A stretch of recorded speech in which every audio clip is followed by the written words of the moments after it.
मैं हूँ रमेश। कंपनी ने मुझे क्लाइंट के साथ डील करने के लिए मनाली भेजा था। वो सर्दियों का मौसम था। पूरा दिन वर्कलोड की वजह से सफ़र रात को करना पड़ा और दूसरे दिन सुबह मुझे कंपनी की ओर से मनाली के क्लाइंट को प्रेजेंटेशन देना था। मनाली जाते वक्त रात को बीच रास्ते में मेरी कार बंद पड़ गई, पर किस्मत से एक गैराज वहाँ से कुछ ही दूर था। बड़ी मुश्किल से मैं गाड़ी को धक्का लगाते हुए वहाँ तक ले गया। मैकेनिक ने बताया कि गाड़ी सुबह तक ठीक हो सकती है। फिर दिमाग पे ज़्यादा जोर न देते हुए मैं नज़दीक के गांव की ओर होटल ढूंढने निकला। गांव की ओर चलते चलते पीछे से एक मासूम और कोमल आवाज़ आई, अरे ओ साहब जी, आप गेस्ट हाउस की तलाश कर रहे हो क्या? मैं पीछे मुड़ा और देखा तो वो एक 13 या 14 साल की मासूम बच्ची थी। मैंने कहा, हाँ, क्या तुम जानती हो? उसने कहा, हाँ आइए, आपको वहाँ ले चलती हूँ। मैं और मेरे पिताजी ही उस गेस्ट हाउस की देखरेख करते हैं। फिर वो लड़की और मैं बात करते हुए गेस्ट हाउस की ओर निकले। बच्ची ने अपना नाम मीना बताया। मैंने उससे पूछा, तुम्हें डर नहीं लगता? इतनी रात को तुम बाहर घूम रही हो? वो बोली, अब मुझे इंसानों का कोई डर नहीं और कोई ज़रूरत नहीं डरने की। पिछले 10 सालों से यहीं काम कर रही हूँ। मुझे उसकी बातें कुछ अजीब लग रही थी, पर फिर मैंने सोचा कि एक 13 साल की बच्ची की बातों पर ध्यान देने का कोई मतलब नहीं। बच्ची है, कुछ भी बोल सकती है। आधा घंटा पैदल चलने के बाद हम गेस्ट हाउस पहुँचे। वो गांव से काफ़ी दूर था।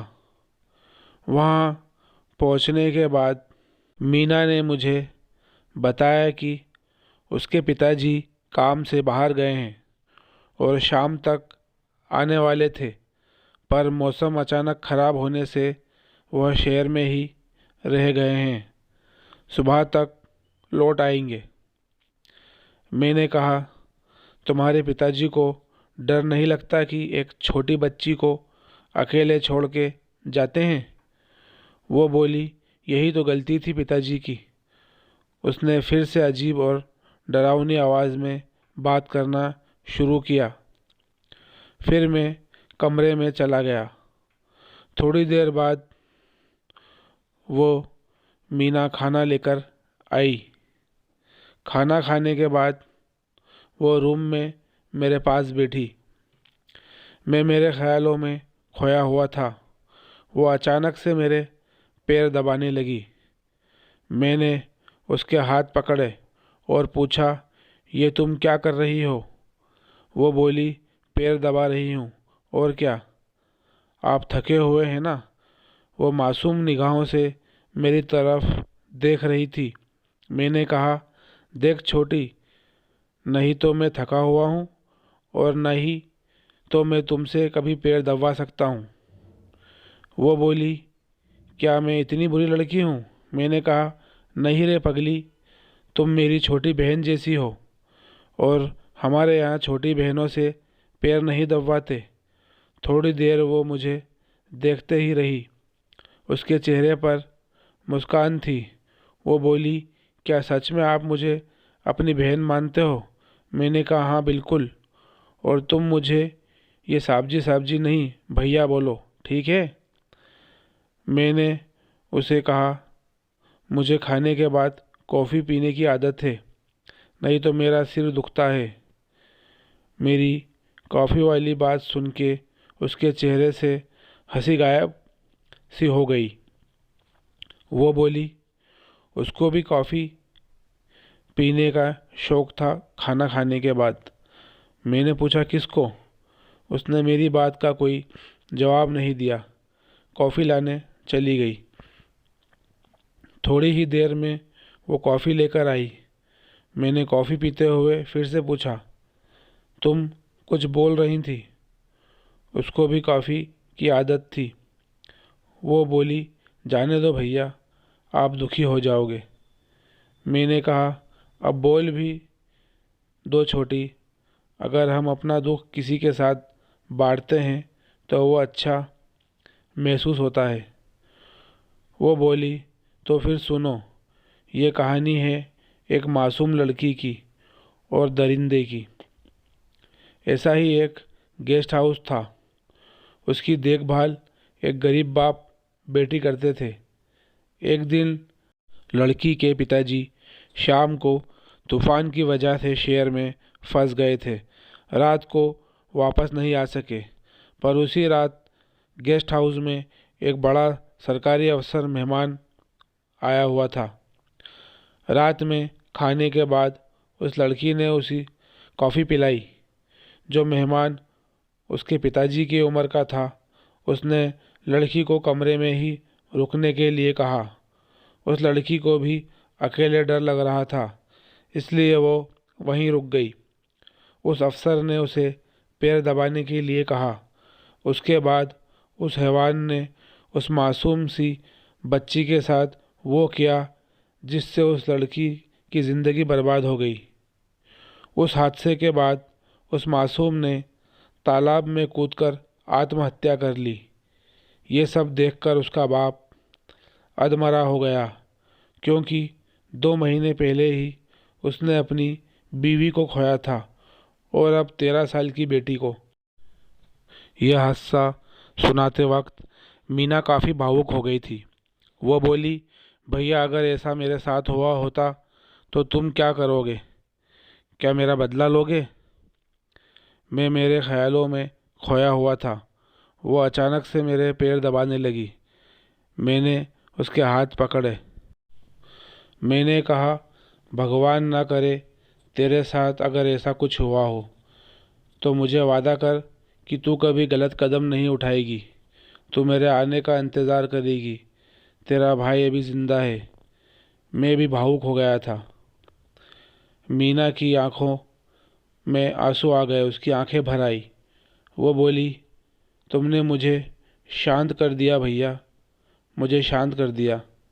मैंने उसके सर पे हाथ रखा तो वो बच्ची मेरे सीने से लगकर रोने लगी। मैंने कहा, अरे पगली, तू रो मत। मैं सुबह तेरे पिताजी से बात करूँगा, फिर सब ठीक हो जाएगा। वो बोली, सब ठीक हो गया है भैया, सब ठीक हो गया। मुझे उसकी बात समझ नहीं आई। मैंने कहा, सब ठीक हो गया तो रो क्यों रही है? वो बोली, ये खुशी के आंसू हैं। मैंने घड़ी पर नज़र डाली तो रात के 2 बज रहे थे। मैंने उसे कहा, चल अब रात बहुत हो गई है, सो जा। वो रूम के बाहर जाने लगी।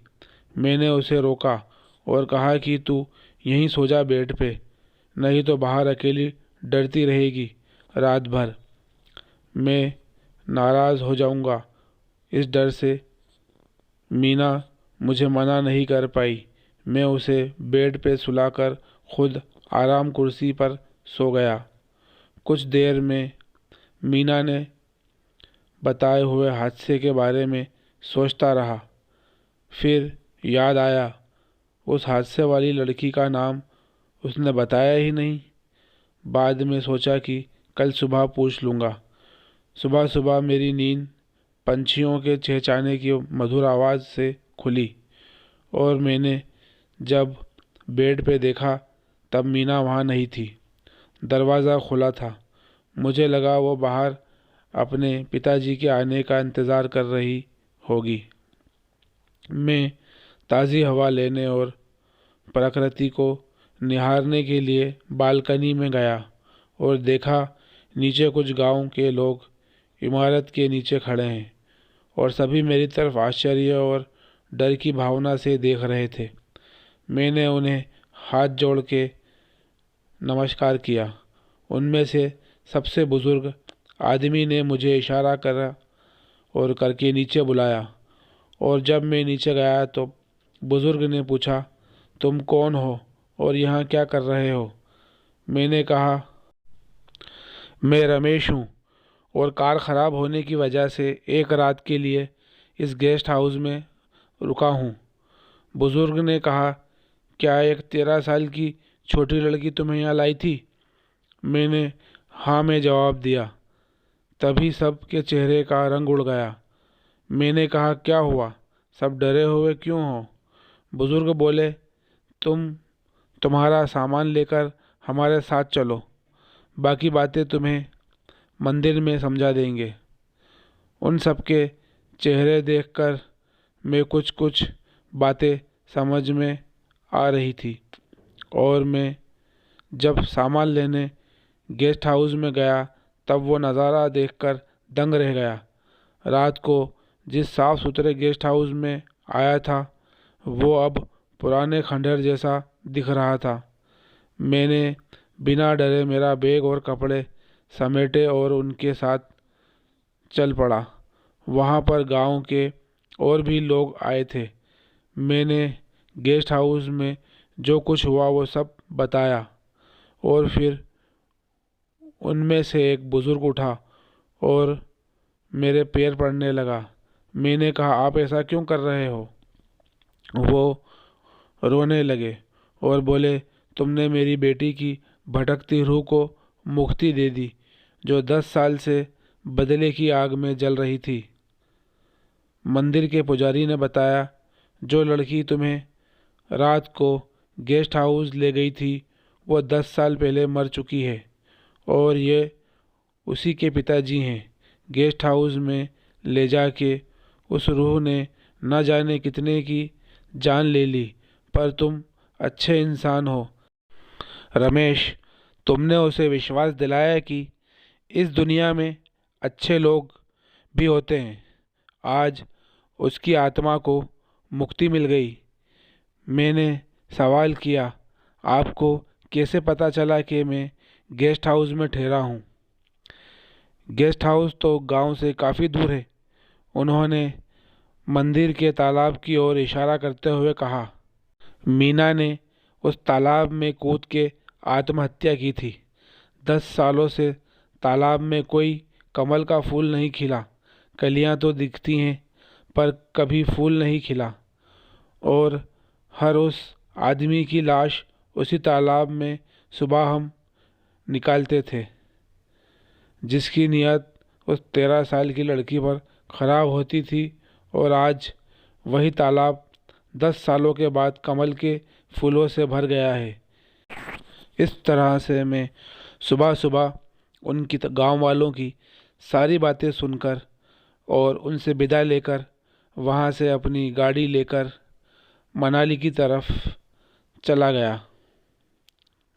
दोस्तों, अगर आपको ये कहानी पसंद आई हो तो आप इस कहानी को लाइक ज़रूर करना और मेरे चैनल को सब्सक्राइब ज़रूर करना। इसी तरह मैं और भी अच्छी कहानियाँ आपके लिए लेकर आता रहूँगा।